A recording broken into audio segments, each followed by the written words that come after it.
Hey, you all. Welcome back. Y'all already know what it is. You see the title of this video. This is Real Housewives of Potomac, RHOP Season 6, Episode 16. We are one episode away from the season finale, and then we'll be off into the reunion, which I'm excited about. So, some quick housekeeping notes. The next few weeks are busy for your girl, so there will be a delay in uploading. I leave out of town again in less than 40 hours. So I will try my best to upload when I'm at the hotel, when I have free time. But if not, there will be a delay and I'll catch it when I get back. I apologize in advance, but thank you all for being patient. I appreciate it. Next, I'm going to briefly talk about the G and Ashley situation from last episode. So very briefly. I think initially G was playing. However, I don't like to be the butt of anyone's joke. I don't. That's my personality.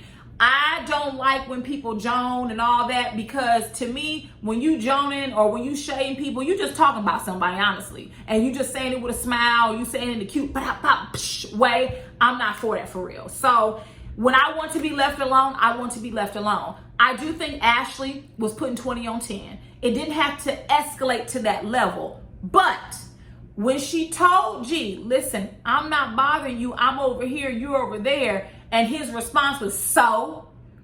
He said so in a very challenging manner. And for me, if I were Ashley, that would have did it. I would have said, listen, don't say so to me. I'm not Mia. I done told you to leave me alone. Now, when I come across this bus, it's going to be a problem. And better yet, if Michael were there, not that Michael's some tough guy, but if Michael were there, I don't think G would have spoken to her in that manner. Possibly. I'm not ruling it out, but you know, my spidey senses tell me he wouldn't have been as challenging in his voice and in his mannerisms as if a male presence were there for Ashley. You all get what I'm saying. Might be sexist or chauvinist, but hell, it is what it is. I mean, look at G. Come on now. So that takes us to where we are now, the crab boil. Y'all, that was the blandest, most seasonless crab boil I've ever seen. I hate to agree with Mia, but honey, where was the newspaper?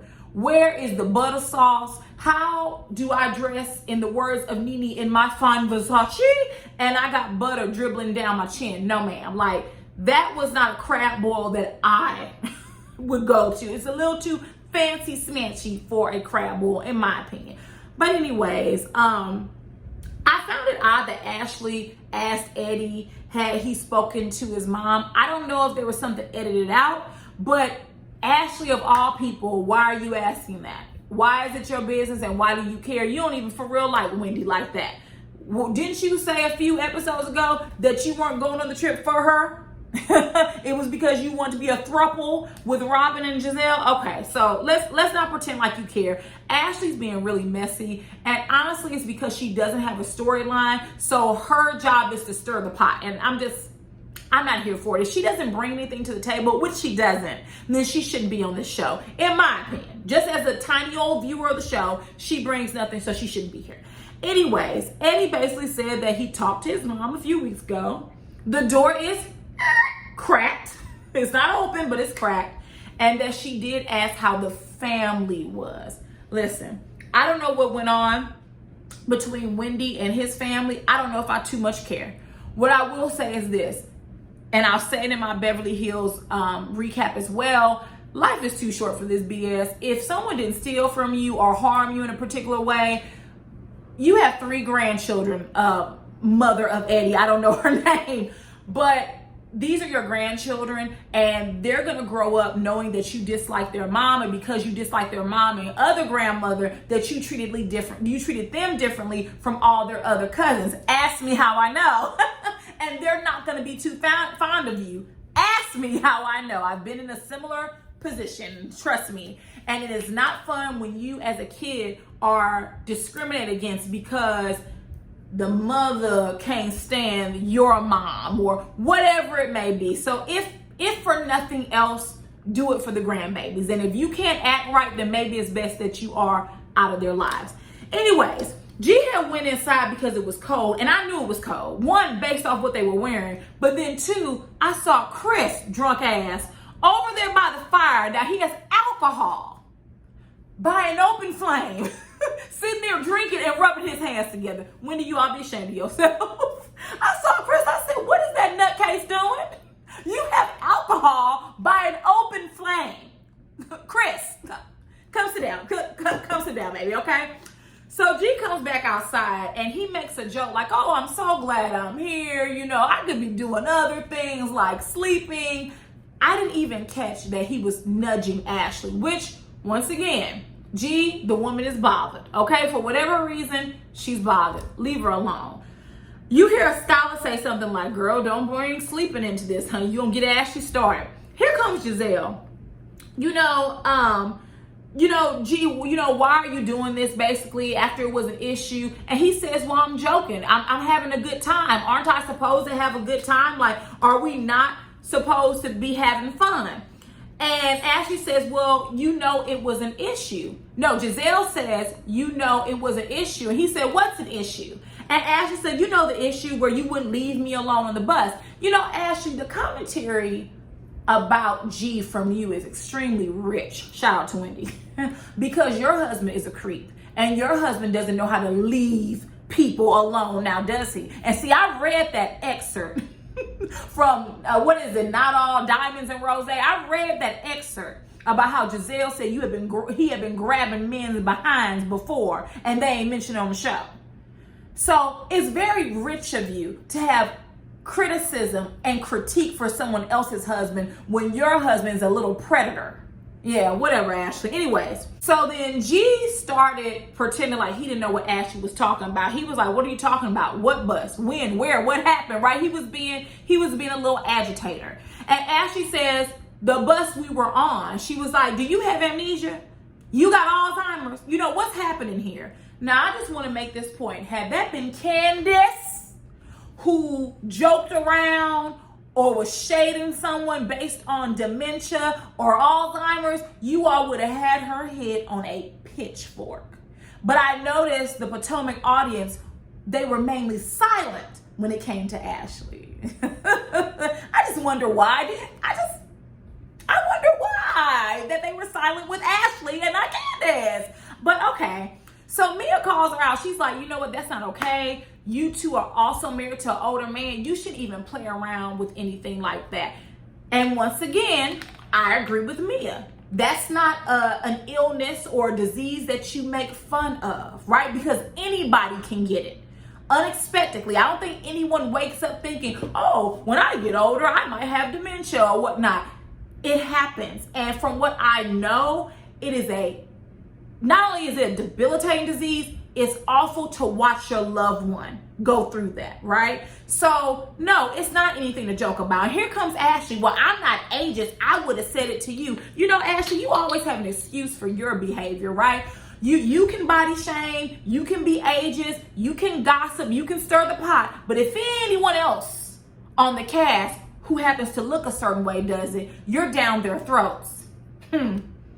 Hypocrite much? So then G says, listen, if I made you feel a certain way, I want to apologize, but I'm not apologizing for what I said. And I also noticed that when Mia said Alzheimer's, she said Alzheimer's, which a lot of people pronounce it Alzheimer's. Hell, I've probably pronounced it Alzheimer's while I've been reviewing this. Plenty of people mispronounce it, okay? And I thought it was funny when Ashley tried to correct her. She said, you mean Alzheimer's with a Z? When, if you go back to when Ashley was shading G, she said Alzheimer's. She said Alzheimer's. That's exactly what she said when she said, you have Alzheimer's? That's exactly what she said. So interesting. Ashley, y'all know I'm not here for Ashley. I'm not here for her. She does too much. I don't like her. She's passive aggressive. She's snarky. She's rude. I don't like her. She thinks I don't like Ashley. Anyways. So I noticed that Ashley didn't apologize for her Alzheimer's comment and she just doubled down. If I were G, I wouldn't have even given her an apology. And while they were going back and forth, Mia said, but Ashley, where is your husband, right? And Ashley said, at home with not there, at home with my children. And Mia said, are you sure? I said, wake it up, Mia, wake it up. I don't even like Mia, but baby, she woke Ashley the hell up. And even the rest of the cast said, ooh, yeah, girl, ooh. She went there. Oh, yeah, yes, she did. And it was good. And just like Candace said, I'm just sitting there watching it go back and forth like a tennis ball, honey. You know, this ain't got nothing to do with you, Candace. So you just sit there, you eat and you enjoy it and be silent. Ain't got nothing to do with you. So in her confessional, she says, you know, I wonder why we haven't met Michael. Why hasn't he been around? You know, like if you're so tired, you should go home. Once again, who would have thunk it? I absolutely agree with Mia. You know, when you come to film a cast trip, that it is not restful or peaceful. You wanted all this sleep, baby, stay your behind at home or have a staycation away from Michael and the babies. How about that? So, nothing much really happened here. Karen popped out of the cake. I thought that was lame because Karen clearly had on a blue outfit and you can see the bottom of her pants while they're walking out there and she just pops whack. What would I rate this trip? Out of a 10, I would rate this a 5 or a 6. One, it was a very short trip. I hate short trips. I guess at my age, I'm not built for it. I used to go on short trips all the time when I was in law school, but baby, them days is gone. Do not waste my time. I'm not coming no place on a Friday and leaving Saturday morning. I'm not doing it unless it's an emergency, period.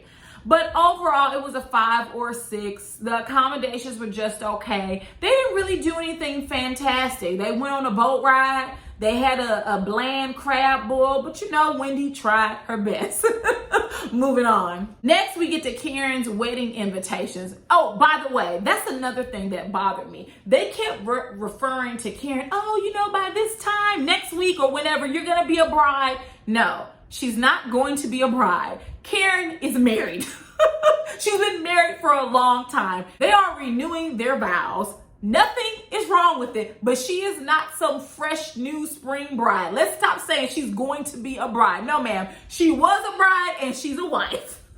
She is not a bride. But anyways, they received Karen's wedding invitations and she has butterflies trapped inside this box. Y'all, the invitation itself looked very basic. Honey, those butterflies look like they have been struggling for air and they just look like they have been struggling to breathe in that box. And matter of fact, I don't know if it was Candace's invitation. When she opened it up, half of the butterflies was dead, honey. I said, God damn, Karen, you know, you don't need elaborate invitations all the time, Karen. Some ideas are better than others, and this one kind of fell flat. Karen, you tried, but it just wasn't a good idea. It wasn't executed well.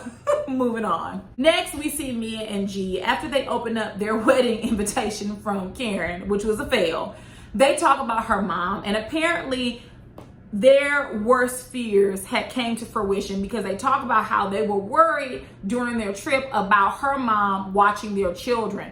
And so I wasn't clear on this part. So I'm going to give you commentary based on what I thought Mia was saying. So Mia said when they returned from Chesapeake, of course they were celebrating, I think, their 8-year anniversary. And she said they went on a staycation. I am unsure of the time between them coming back home and then going on their staycation, because this is what I will say. If they came home and they just, you know, repacked their bags and went on a staycation, y'all was out of line for that. First of all, Mia, you don't know your mama like that. Especially you don't know her to the degree to have her watching your children back to back. I'm not sure if there was a week in between things. I'm not sure it was a few days. But how Mia told it, she just said, as soon as we came back from Chesapeake, we went on a staycation. No, ma'am. You and G have enough money. You said you a boss. You said you a CEO. So you boss up. You have an au pair. You have an I almost said an old nanny. You have a nanny to come watch your children. This was a test to see if your mom could do it. She did it. The children were safe and sound. Thank you, Mom. Let's take you back home. Let us pay you. Now let's usher in the professional help. But to have her watch her children back to back, and she's never done that, you already know she don't care for you too much because you remind her of your daddy. So mistake number 1. 2, they said that her mom kept calling her. At that point, it shouldn't have even escalated to the level that it was at. When you saw that she kept calling you, that means she was uncomfortable and overwhelmed. You needed to leave. F that staycation. You are parents. Period. You didn't hire professional help, so this is what you get. Mia said her mom was overwhelmed because she didn't know what to feed them. I don't know if Mia and Gordon had their children on some type of restricted or special diet. If it was, that could have been the reasoning. And if that was the reasoning, Mia and G, you should have left her with food. That way, all she had to do was pop it in the oven or the microwave and they were fed. Boom, that's it. While her mom was calling Mia, she told you, these are your kids. In other words, these ain't my kids to watch. You need to watch your little crumb snatchers. I can see why that would be offensive, but once again, I think y'all stretch that woman to her limits. Mia, your mama don't like you like that. Now, y'all was mad at Candace for saying her mom is low budget. Pedal. But how Mia is portraying her mom, it's not good. It's not. And so once they got home, they had only been out for 2 hours. Mia had to turn around and go back home because she was afraid that her mom was going to leave her children like she left her when she was a child. And so her mom got into it with G and basically giving him the blues. And G was like, you're not going to talk to me like that in my house, so you can get out, right? So her mom left and they really haven't spoken ever since. Her mom re-traumatized her, absolutely. But I don't feel like Mia has a good enough relationship with her mom to allow her mom to watch her children in the first place. I don't think that was the smartest move. And according to G, she won't ever watch his kids again, and she shouldn't. You all have enough money. Mia is a boss, right? She don't do nothing low budget. So let her go and hire a high priced nanny. Moving on. Next, we see Gizelle and her daughters. Long story short, she talks to her daughters about her re-entering, the dating scene, and they're fine with it. But this scene was real awkward for me, and I'm just going to be honest about how I feel about Gizelle's children, right? So I'm not talking about them. I'm just giving my opinion based upon what I've seen on the show in this episode. So one of the twins says to her, I don't mind that you date because you'll be alone and gross. I don't know why her daughters or that particular daughter associates alone with being disgusting, but she's a kid, right? She's a kid, but it also speaks to what Gizelle and Jamal are teaching them or are not teaching them, right? Because I do feel that their daughters put a lot of blame on Gizelle. Probably because she's the primary caretaker of them, right? Jamal is off in Atlanta doing what he's doing in these Atlanta streets. So they place a lot of blame on her. Absolutely, Gizelle is stoic. She has admitted that she's not vulnerable. She's emotionally unavailable. But even the way they talk to their mom, and not so much Grace, but those two twins, they are really harsh in their criticism for their mom. And I noticed that trait in them earlier this season. I didn't say anything because they were children. I remember when Grace was taking the test, they were very critical of Grace. I'm gonna leave them alone because they children. But that little characteristic they have where they like to be very persnippety about people and make little comments, little snide comments, that wouldn't do for me. And I'm pretty sure they got it from Gizelle. But those twins, baby, they something else, right? They're something else. Some of the feedback they gave to her is that it's hard to look up to her, Jamal, because they saw the marriage, but then it just poof, disappeared. They don't know what a healthy relationship looks like. They said that she doesn't lead by example. She's like a vampire. And, Grace says, it's like 50 years of struggle. Whew, that was deep for me. I'm not a parent yet, but when I do become a parent, God willing, I don't know if my children gave me that feedback, I would be in therapy immediately. I would be doing something to make changes, especially how they view relationships.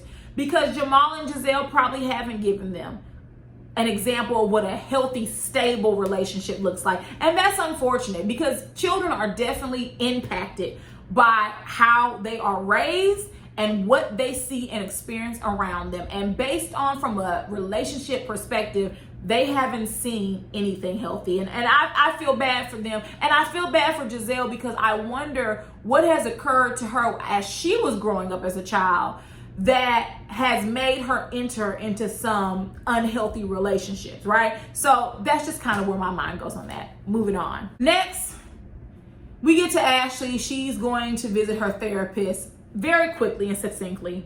She told the therapist that although, her doctors tell her that you could kind of be sexually intimate, but it might not be comfortable, she has attempted to be intimate with Michael several times, and he kind of rejects it. Like, no, I'm good. I'm tired. He doesn't want it. The therapist asked her, do you think he's being truthful or not, wanting it or being tired? Do you think he's being faithful? And she's like, yeah, I think he's being truthful and faithful. I trust that. No, she didn't. I'm going to tell you why. Ashley knows, like I know, Michael is a sexual deviant and he is hypersexual. It is very odd that Michael went from being a hypersexual man to not wanting sex at all. If she thought Michael was being faithful, if she believed him about him being too tired for intimacy, she wouldn't have mentioned it in her therapy session. Exactly. I'm not going to spend all day on Ashley. Like, you sitting in here playing in my face. Oh, I trust him. No, you don't. Moving on. Very briefly, we are going to talk about Wendy and her mother. She is having a photo shoot for, I think it's Onye. Am I pronouncing it correctly? I hate to mispronounce things, but I think it's Onye Home Essentials with her candles.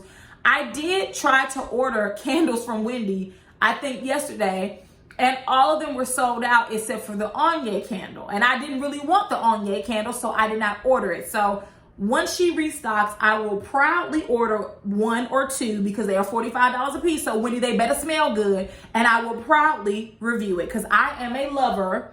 I know you guys can't see, but I am a lover of all things candles. So I will proudly buy a couple and come on here and give you my personal review of them once she is fully restocked. She had an interesting conversation with her mother at the photo shoot.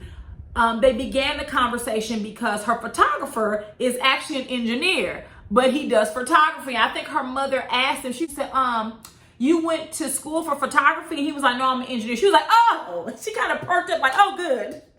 Who wants to be a photographer? I said, damn, Mama, Wendy don't play.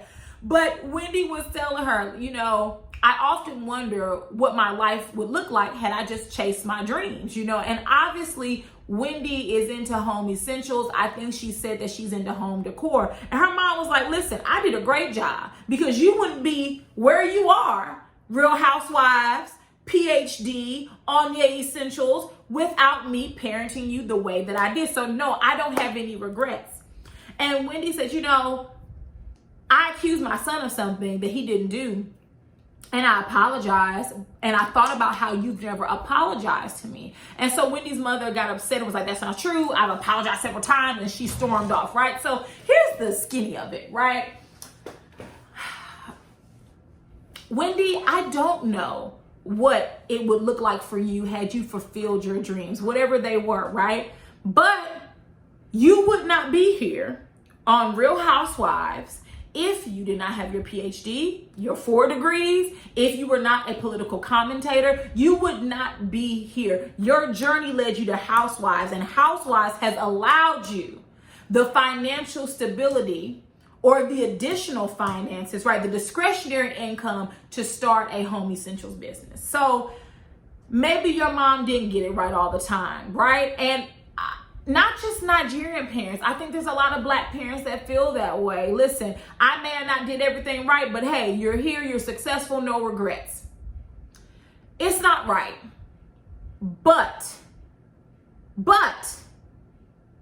you do have to sit back and wonder, where would you have been if you just fulfilled your dreams? I used to want to be an actress, you all. Real talk. I thought I was going to be a Hollywood actress. And I remember I was in high school and I sat down and I told a career counselor, he was white, of course. I went to a private school. He said, what do you want to be? When you grow up, when you go off. I said, well, I want to be a lawyer and I want to be an actress. And he looked at me. He said, you want to be an actress? I said, yeah.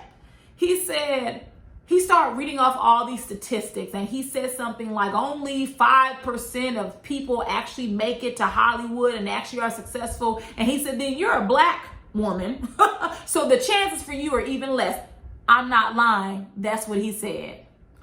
And I walked out of that office and I cried. I went to the bathroom, cried, and I shook it off, and I never thought about acting again. So a part of me does think, like, what if I would have pursued acting? What would that look like for me? But I'm not mad about the journey I'm on now.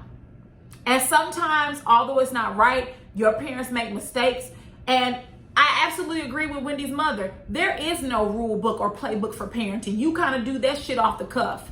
And that does not excuse abuse. That does not excuse any type of toxic behavior. But I do think, especially my generation, we are very hard on our parents. Well, they didn't do this, and they should have did this, and they didn't do that. Parents don't always get it right. My parents are great, and they didn't always get it right. So I guess my question, well, first, an acknowledgement. Yes, parents don't always get it right. Some of them make big mistakes. And I'm not talking about the ones who are toxic or abusive. I'm not talking about parents like Mia's mom and dad. No shade to her. I'm just saying I'm not talking about those type of parents. But for parents that truly did try and they could only parent how they knew best to, yes, they probably got it wrong a lot of times, or some of the times. But my question would be, for those who are currently parents and for those like myself who are wanting to be parents, how will we get it right? Because when I think about me being an aunt or a parent, I don't always get it right. I remember one time I yelled at my niece about something stupid, like her hair. She has long, like the length of these braids, that's my niece's real hair. She got her hair in some food. And I was like, why'd you do that? Like, you gotta be more careful. And I looked over and she kind of was biting her nails, and I said, I'm sorry. And she started crying, and I realized that why was I that stern? It's just hair. You can wash it out. It's not a big deal. So I am hoping that my nieces and nephews and my future children grant me grace and mercy, and that my niece doesn't look back on that one time and she's like, my auntie Canary got stern with me because my hair fell in some food and I just wasn't paying attention. I think that we need to ask ourselves, what will we do to get it right? And to not traumatize our children, or to not leave them where they're criticizing us about every little thing we do. I don't know the answer to that. Maybe you all do. So you guys can talk about it below. Moving on. So next, Ashley planned a romantic date with Michael. You all, I am traumatized by this scene. I never want to see Michael and Ashley intimate or anything in any capacity, anytime, anywhere, anyhow, ever again. You could have just plucked my eyeballs out. I would rather you scoop my eyeballs out with a spoon, one by one, than to watch this. But anyways, first of all, the dress that Ashley had on didn't do her no favors. I know she recently gave birth. That ain't got nothing to do with it. Ashley is shaped like a square. She is shaped like a box. That's why when Candace said that she was wide body, she is. She's a petite woman, but she doesn't have any curvature or shape to her. Then she came in slanging a Corona. Like, you are married to a wealthy man and you didn't find the time to take just a little bit of an etiquette course? Oh no, and then she just chugging the beer, and all she was missing was the belch. I was so disgusted, just disgusted. So then Michael starts complimenting her. Oh, very sexy, babe. He lying. Once again, go back and compare how Michael would interact with Ashley prior to them having children, and compare that to how he interacts with her now. I'm just saying, I'm not giddy about it. I'm just saying their relationship, the dynamic of their relationship has changed when it comes to sexual intimacy. Fun fact, I didn't know that Michael owned Watergate Hotel. I did a brief, and I do mean brief search. And when I saw Lehman Brothers Holding, I shut it down. If y'all don't know who and what Lehman Brothers Holding is, baby, crooked as all hell. And I found it very interesting. And I knew this long before I was looking up the stuff with Michael. I found it very interesting that none of those white men went to prison for what they did. Two different Americas, I tell you. But anyways, so while they're at the table, Ashley thanks them for watching and taking care of their children. Honey, I'm not thanking my husband for taking care of his children, our children. We created them together and we take care of them together. I'm not thanking you for doing what the hell you should do. Be a parent. That's what it's called, parenting. You're a dad. You don't get a thank you for it. Many women don't get thank yous for being moms and for holding down the household. You're not getting a thank you for being a parent to your child. You're not. So then she fills him in on the trip. And Michael goes on this warpath about how Chris is an idiot and, I don't want to talk. I don't want to reconcile anything with them. She pulled a knife on my wife. Honey, your wife was trespassing. And for those of you who are new, Andy Bravo set his tail up at that reunion and laughed it off and said she was not trespassing. Yes, she was. Once Candace invited her out of her home and Ashley A refused to leave, and then B, she left and came back, she was trespassing. And I said it then and I'll say it now. Candace is a better woman than me because she's lucky that's all she got pulled on her. If I tell you to get out my house, you have less than 10 seconds to get the hell out of my house. You want to play this game of coming back in? Now I feel that my life is in danger and I feel threatened. So you're lucky that's all she got pulled on her. And I was waiting for you to call Candace a criminal. You with your booty grabbing ass. Damn predator. Always got something to say about someone else and you're a predator. But anyways, so Michael goes into this diatribe about how, I'd rather spend time with Juan. Juan is just so interesting and we get along. He was talking about his boo so long that Ashley had to interrupt him. Notice she looked at the camera first. Yeah, it's not a bromance. Michael has a crush on Juan. Like he is unreasonably interested in Juan. It's not like a friendship. Like I just like Juan. He's hella cool. He's a good guy. He goes on and on and on about Juan. He in love with that man. It just is what it is. So anyways, Ashley blindfolds Michael, which makes the next action very, very confusing. She then blindfolds him and she lifts her leg up and baby, I'm getting ill thinking about it. When she lifted her leg up, all you saw was these discolored, I don't know if they were zebra print, I don't know if they were cheetah print, I don't know if they was tiger print underwear. Oh my God, I almost passed out. I literally almost rolled off my couch and had a hissy fit. Like, what is this? Because when she lifted her leg up with them funky stockings on, I just could tell her feet smelled. When she just lifted up her leg, Michael can't see it, so why are you lifting up your leg? Oh, I was over it. Michael wasn't even impressed, honey. He said something like, oh, very nice, babe. He even said, when she was blindfolding him, oh, I'm a little uncomfortable. I bet you are. I bet you if it was Juan, he would have felt perfectly comfortable. Moving on. Next, we get to Gizelle and her therapist. Not much to really discuss here. For me, Gizelle is very confusing because on one hand, she'll say, well, I need a man and I want a man, but I don't want to answer to one. And when she said that, I can imagine that many of her relationships, especially if they were with powerful men like Jamal, she was doing the answering. Because the therapist said, in a loving partnership, two people are accountable to one another, which is true. I don't think Gizelle's ever been in that type of relationship. I think she's always had to answer to a man. Because I was thinking about it the other day, what degree did Gizelle graduate with and what did she do after college? And I'm not asking that to be nosy. I'm asking because I think Gizelle found herself in a position where she was just the pastor's wife. And you're kind of leaning on him for the finances. You're the first lady, so you have a particular image to protect and to act upon. So I can imagine why she doesn't want to answer to a man.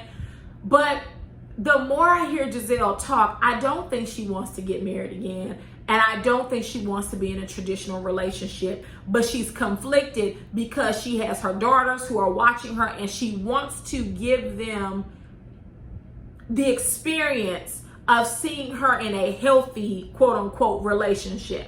And I think that's where Gizelle is at. But you know what, Gizelle, listen, you could be in a healthy relationship and it's non-traditional. I'm just saying, like, your daughters will learn as they get older. Maybe that's best for your lifestyle right now. I don't blame you for not wanting to get married again, because if the rumors are true that you actually had to check into a mental health facility because of Jamal's dirty deeds, why would you even want to go anywhere near that again? That was such a horrible experience. Why would you even want to deal with that again in a different relationship or marriage? So I get it, Gizelle, but you don't have to succumb to society's pressures if you don't want to. Hell, they're not paying your bills, girl. Gizelle said she also wanted to be more vulnerable.